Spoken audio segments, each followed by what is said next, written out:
I think I could have done better had I done it this way, and I'm going to try it one more time. To get that angle, I should have done this. I put a 1/4 inch rod through here, steel rod, took my bevel gauge, adjustable gauge, and then set that angle, or picked it up as best I could, this way.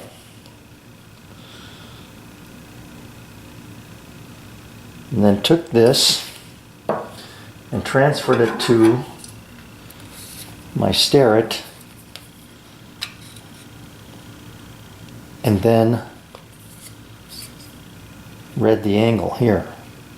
Now my eyes are getting a little weak on me, so I took a picture of this and blew it up, and it looks like it's just shy of 62 degrees, but I'm going to call it 62. Oh, hang on.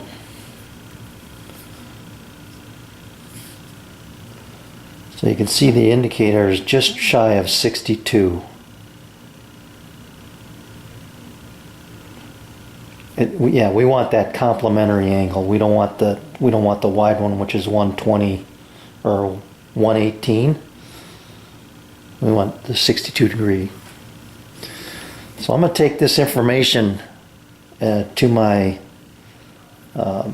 sketch program, program in a 1/16 of an inch deep, or I'll program an 1/8 inch wide trough, and then I'll cut it a 1/16 of an inch deep, and so when I glue the two halves together, I should have an 1/8 inch by 1/8 inch square hole running exactly where I want. The other critical measurement, or not critical, but the other measurement you want to be aware of is the exit point here.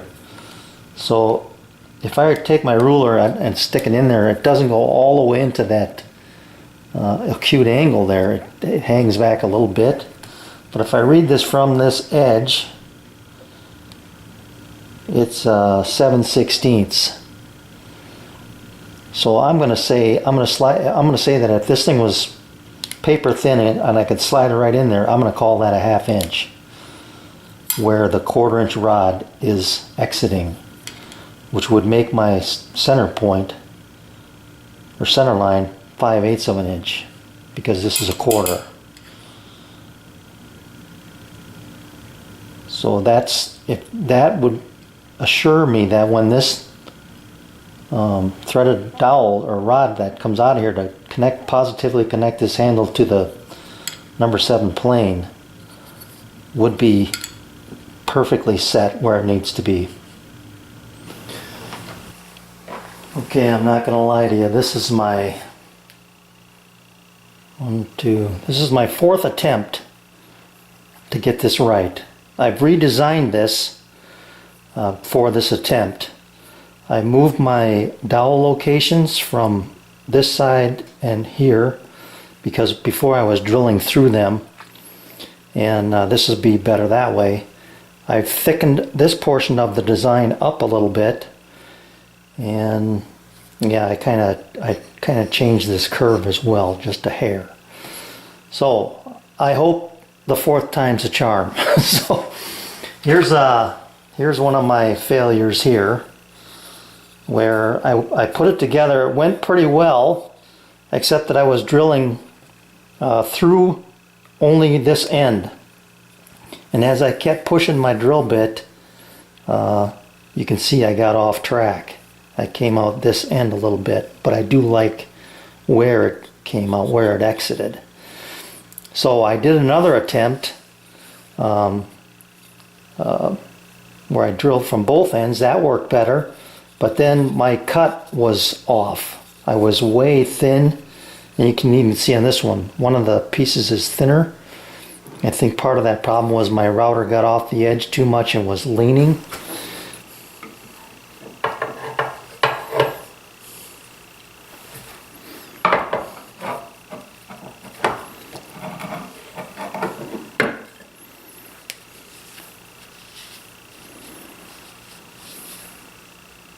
Just making sure this channel is relatively clean of glue.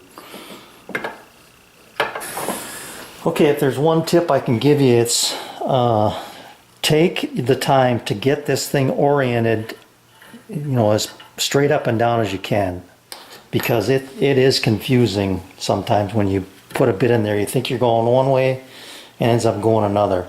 So straight up and down, it's always just that direction. Then I turn my drill on and I just kind of let it self-feed into that whole opening.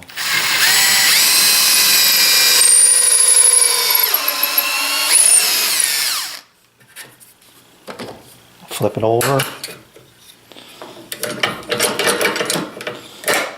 Make sure I'm going the right direction here.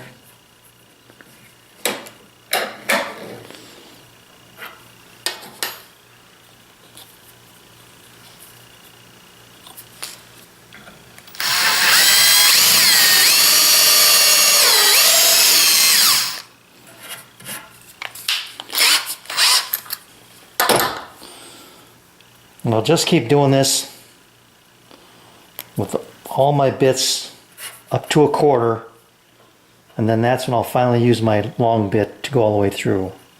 So I'm just stepping up a 1/64 of an inch at a time and taking my time here. You don't want to rush this. Alright, the connecting hole here.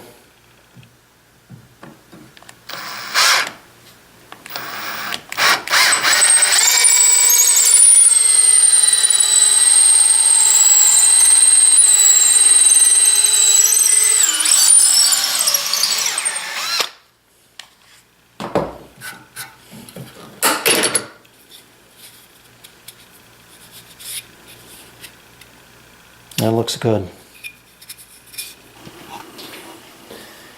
You ever hear one of those moments where you just kind of think to yourself, why did I do it that way? It was so hard. So I just had that moment just a minute ago.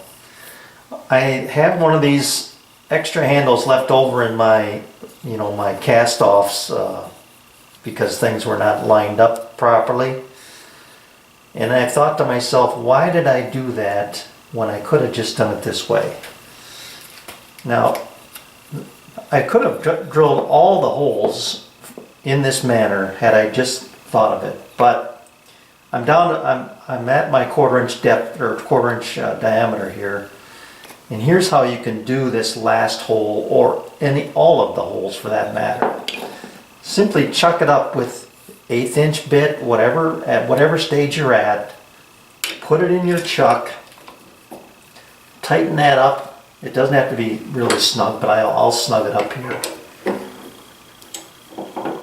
Okay, drop it down till you bottom out.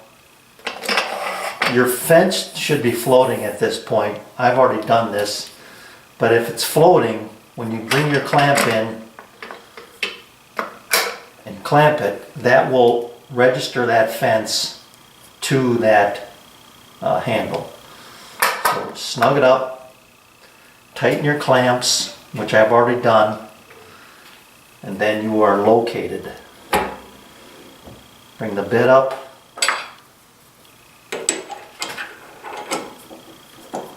take it out. If I can find the hole here, here it is.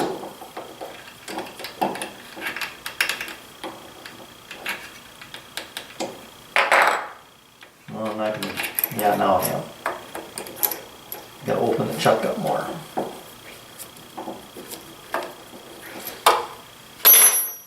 There it is. I'm centered on that opening, and now I've got a 7/16 bit here.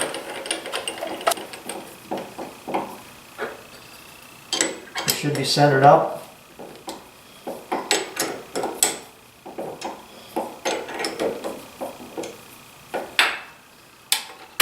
I can drill that countersink hole this way.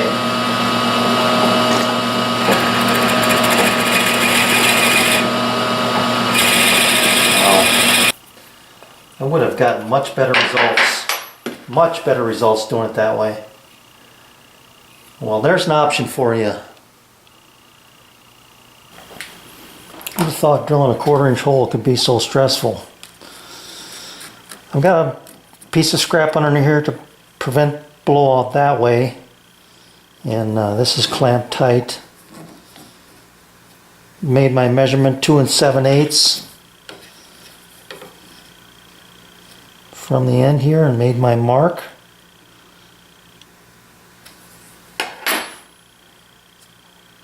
Now you're not going to see much here because I've got to clamp this so this doesn't blow out the other way.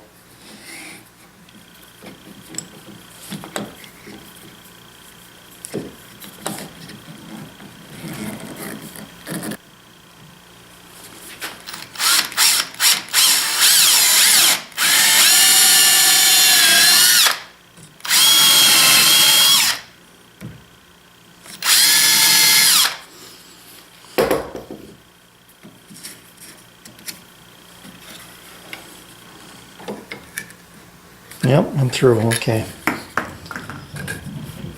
Now the moment of truth. We'll take it over and see if things line up. Now I can feel it sliding back.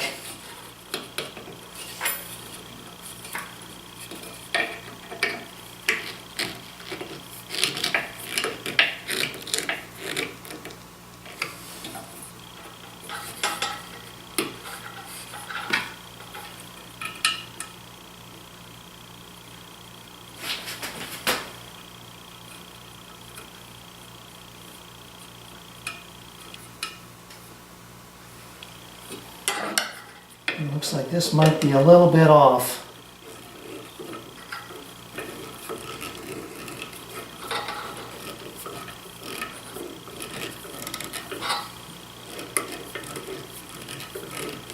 Yeah, it's going.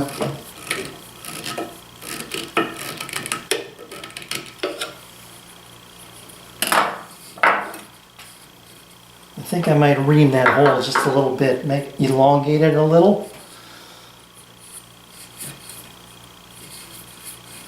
Boy, that sure looks so much nicer. I mean, this one looked nice, but no mistake there. But this was a little bit slid forward. And you can see the difference in the handles here. I decided to keep this flat like the original.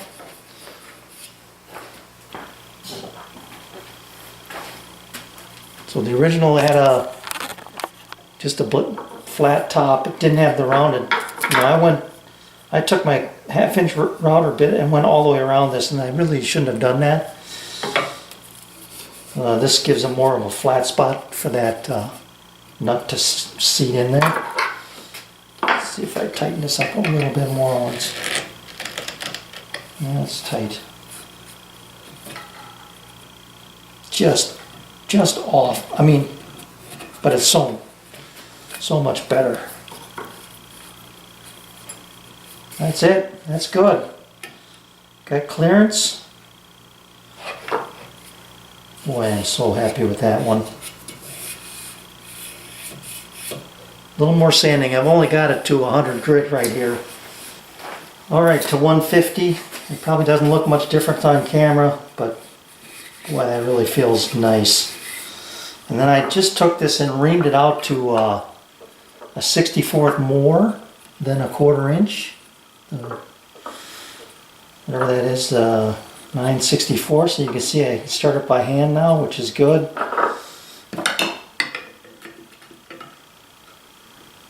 And we'll tighten that up.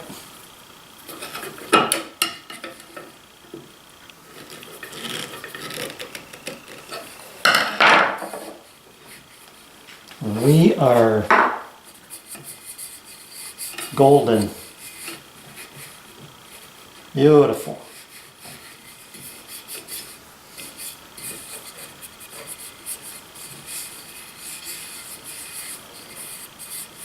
We may have to hit that just a few more places, but that is going to be a fine handle. All right, the 4th time was the charm. Thanks for watching.